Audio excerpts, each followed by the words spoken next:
What's up, guys? Welcome back to another beginner Japanese lesson from some guy. Got another set of problems for you today, but before we begin, as always, please be sure to hit that like button, subscribe, click that notification bell so you know when new videos are released.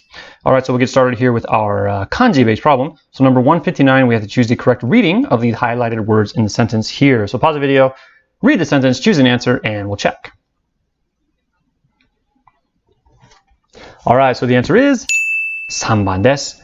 誰かが門のところに立っている. So somebody is standing at the gate, or somebody is standing at the door. So here we have 誰か, which means somebody. And remember, if we use 誰, we don't want to use は, we want to use が, because we're like specifying. 誰かが門のところに立っている. And we have the continuous form of the verb 立つ, 立っている. So somebody's standing at the door, somebody's standing at the gate. So now we'll take a closer look at some of the characters that we see. So the first one we have is mon, the character for door or gate. So again, it means door, or can mean gate. And we have some other words that we'll find in this character, like sen mon, which means your major, you're in college, for example, or some kind of specialty. And we have専門用語. So this is a technical term. So again, here we have like specialty and like language. So like some kind of technical term. Maybe you're talking about science or biology. So you'll use a lot of 専門用語, a lot of specific terms, technical terms. Next, ところ just means place. So we have words like じゅうしょ, which is your address. So where your physical address is, where you're living. Not your, remember, like アドレス might mean like your mail address, right? But if you use 住所, that means your home address. 場所 means place, just that place over there or some place over there. ところ by itself also means place, but it has a couple of different usages. So like 門のところ, so like at the gate or like near the gate.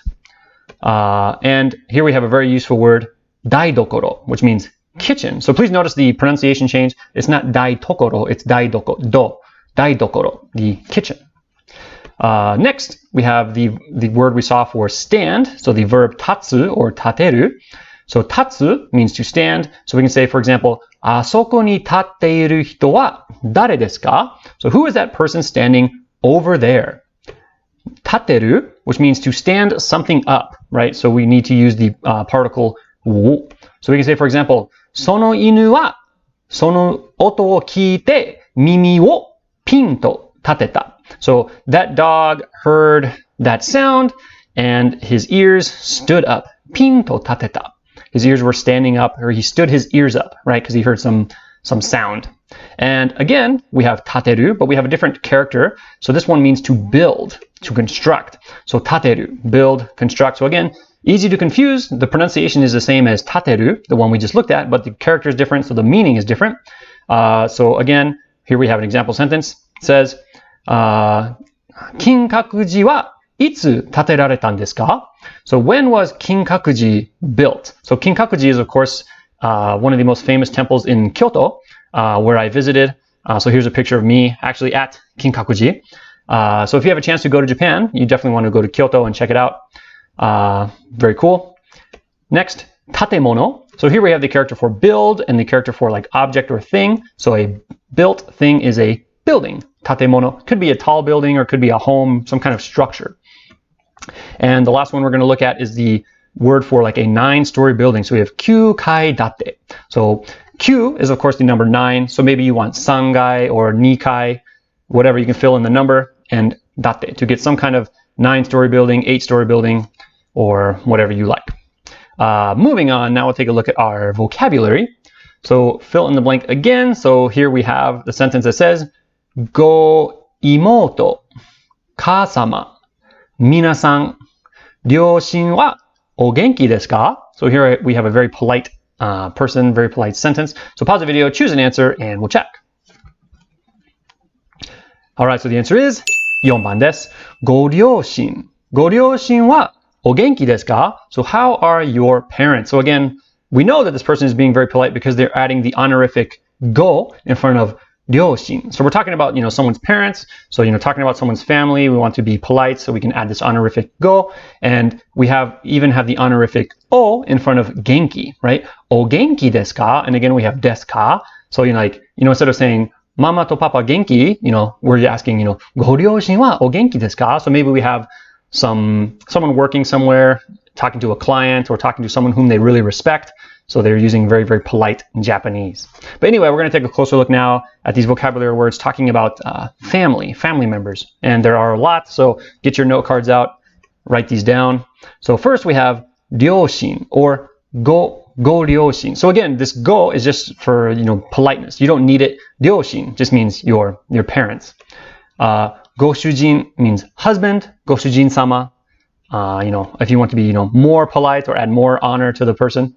奥さん is wife. And another word for wife, which I always thought was really interesting, which is not really used so much anymore as far as I understand, except by like older people, is kanai. And the characters for this are really interesting. So the first one we have is house and inside. So the inside the house person is my wife, kanai. Next, お母さん is, mother.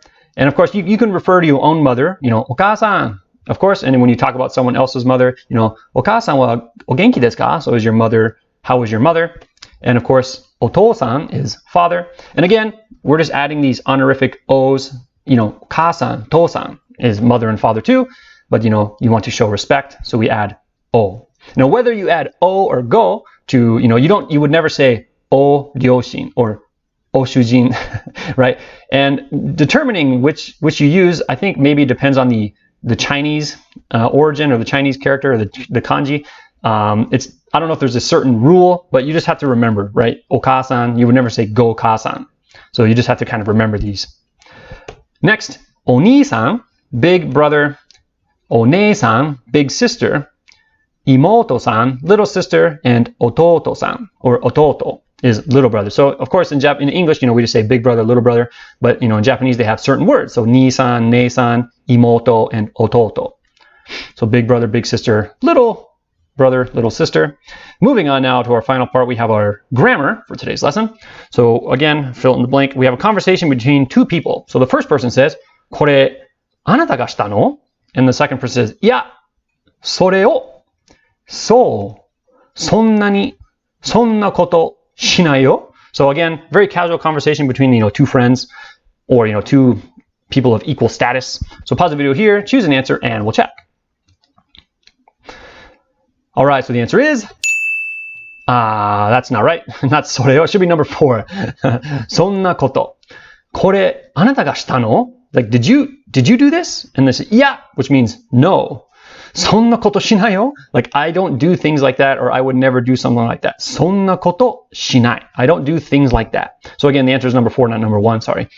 So again, two friends speaking very casual Japanese. Not あなたがしたの. So again, using our, casual form of the verb. But anyway, now we're going to take a look at how to use this こんな, あんな, そんな, どんな to describe, location, depending on the location of what we're talking about. So if you're familiar with using これ, それ, あれ, and どれ, this should be very, very familiar to you. Actually, in chapter 5 of my textbook, I go over how to use the ko, so, a, do structure in Japanese.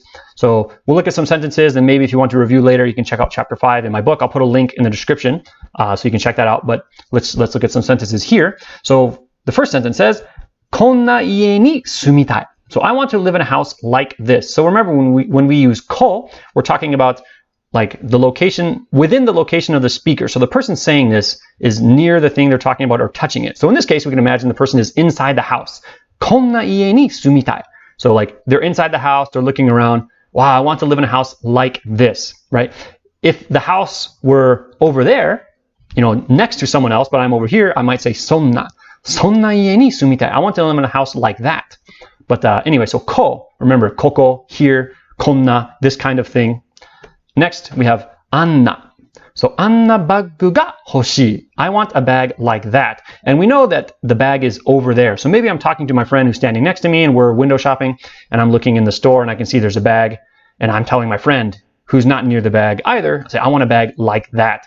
If I said こんなバッグが欲しい, that would mean I want a bag like this. But because we have あんな, we know that the object is, far away from the listener and the speaker.